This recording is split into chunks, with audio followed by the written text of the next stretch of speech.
Hello, my name's John Giannini, and I am here to give you a 10-minute lowdown of student finance. Now, student finance can be a lot to get your head around, so we haven't got long, so I'm going to do my best to get through it as quick as possible. So what are we going to chat about when we're looking at student finance? We're going to look at tuition fees and loans and see how you apply for those. We're going to look at maintenance loans, which you need there to cover the cost of living.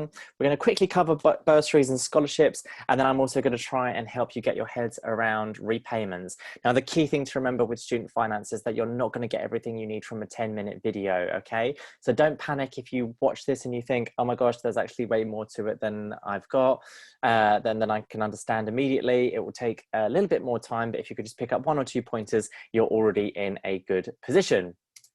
So let's go on from there.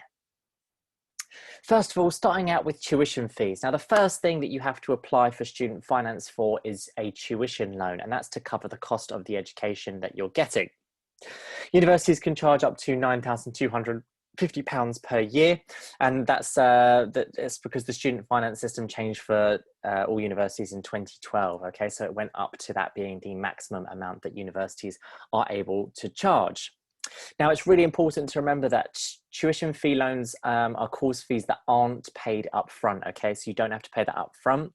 Now, once you've submitted an application to student finance and that's been confirmed, then that yearly cost, that's paid directly to the university from Student Finance England, so it doesn't go into your account at all. And all students domiciled in the EU are eligible, okay? So that's to cover your tuition fee. That's step one. Now that over the 3 years or more will get clocked up and included in your student debt over the years that you are studying.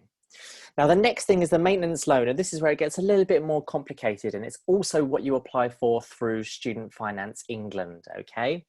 Now the maintenance loan is essentially the cost of living, okay? So it's the cost of being at university outside of what the tuition fee loans are. Now, this loan is paid in 3 installments over the course of the year. It goes directly to the student, and in this case, that'll be you. It's means tested, and it means that you reapply every year as well. Okay, so you have to reapply, fill out all of your details, and that's how it's calculated. And it's there to help with the cost of accommodation, study materials, travel, you name it. That's your maintenance loan, is your cost of living. Okay, so really, really important part. Now, that is a cost on top of the tuition fee loan, which goes and is paid directly to the university and is also clocked up onto your overall student debt.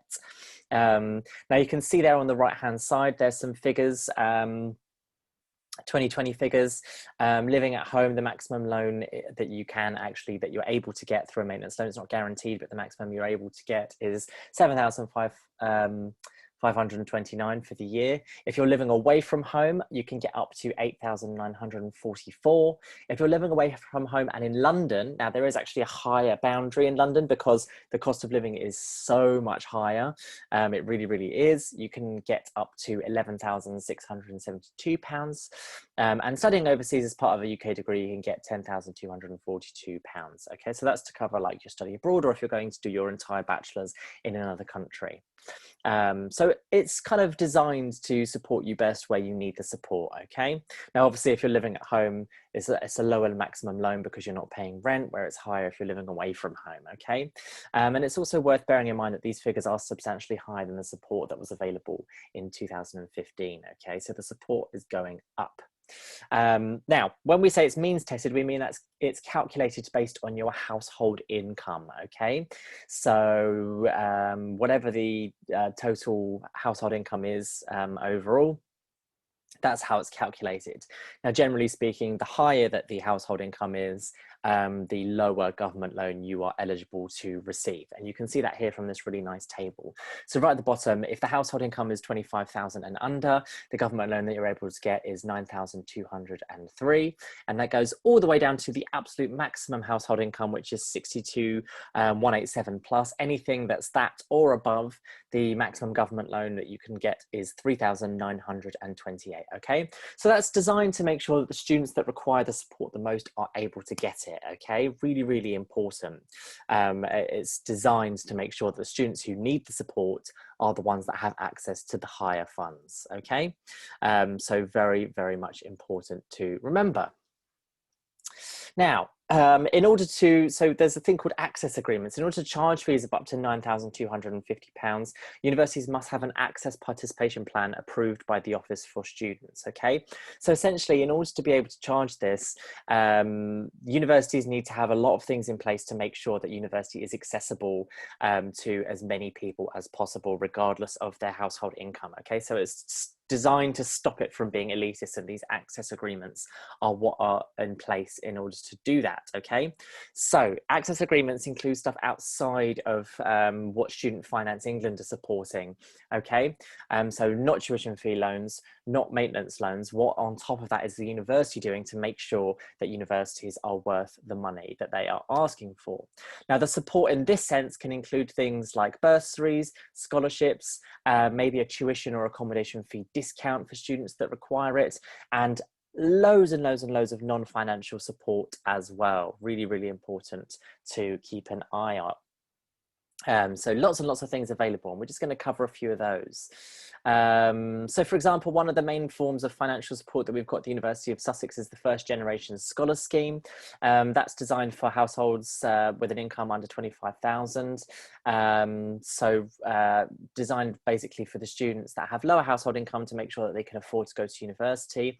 At the moment, it works out about £1,000 in year one and £500 in subsequent years, okay? And that's contributed to the students that require it automatically once they've applied and received an offer from Sussex, and that's to support them throughout their entire time at the university, okay? So an immediate scholarship there designed to help students that are in need of it the most, okay?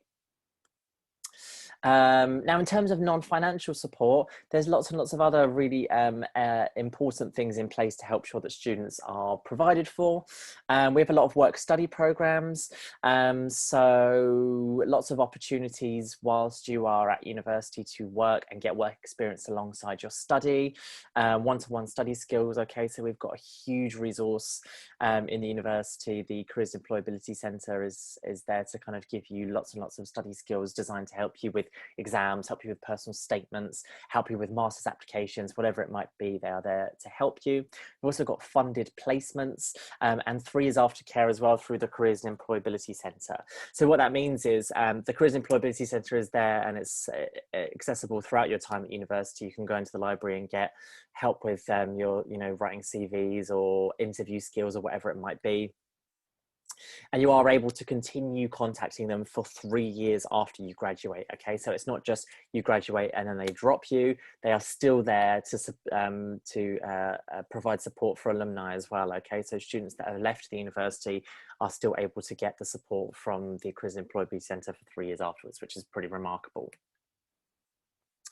Now, other sources of money that you can get if you're worried financially about being able to afford university, every single university will have a scholarship database on its website, and those scholarships can include things like academics, scholarships, sports scholarships, or disability allowances as well, okay? So having a good look through a scholarship database, if you think you might be eligible for something, is a great way to look at alternatives to see if you can get some extra funding to make university possible outside of the maintenance loan.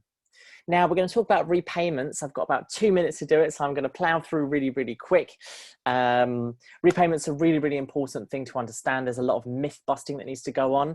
I'm not going to read through everything on this slide. You can pause the video and read it yourself, but it's just talking about the interest to make sure that you understand the interest that's applied to your student loan. It depends on the salary that you're earning. So yeah, give that a pause and have a read through of that.